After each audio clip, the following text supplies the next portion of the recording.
Welcome back to Vernon Speakeasy YouTube channel. Again, my name is Josh Morey. I'm your host today. We're going to be making a Ward 8. Personally, this is one of my favorite rye drinks ever. It features fresh made grenadine, some fresh pressed orange juice, again fresh pressed lemon juice, and rye. So it's citrusy, slightly sweet, and really tasty.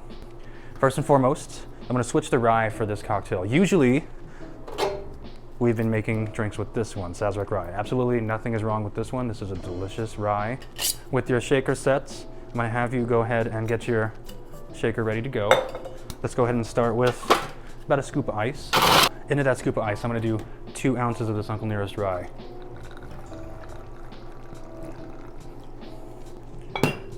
Beautiful. Now, the recipe I wrote down for y'all covers ½ an ounce of fresh pressed lemon juice. So, I'm trying to give examples for free pouring and using your jigger. Again, the 1 ounce is going to be the small side. Now that means since it's 1 ounce, we're going to go halfway. ½ an ounce. Recipe also calls for ½ an ounce of orange juice. So again, same side of that jigger. ½ an ounce. Now, this is where the recipe can get a little, I guess, subjective. Now, I wrote down for you grenadine, which is here or here. I make my own. This is just an example of one that you can buy from the store that's pretty tasty. This part is where you can choose how much or how little you want to use. Personally, I like this with around 2 to 3 bar spoons instead of the ½ ounce because I think it gets too sweet. So that's how I'm going to make mine.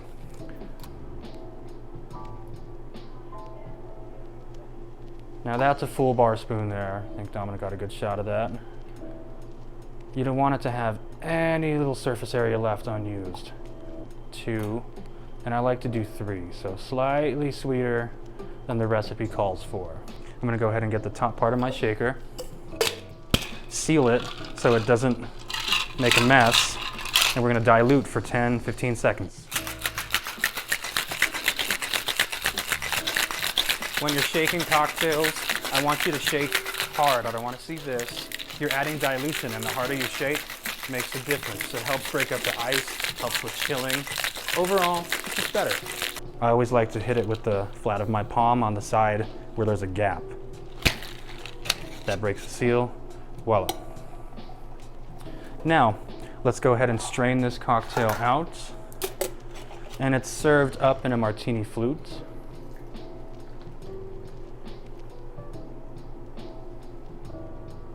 Beautiful. Might as well also spend good time making a delicious looking garnish. I'm just going to use one of my spent oranges that I've been using for other drinks, because why waste anything? Nice thin layer. Yeah, pretty thin. A little uneven, but for the sake of the video, you know, we'll have it be the crown to our little Ward 8 cocktail there. Beautiful. Cheers.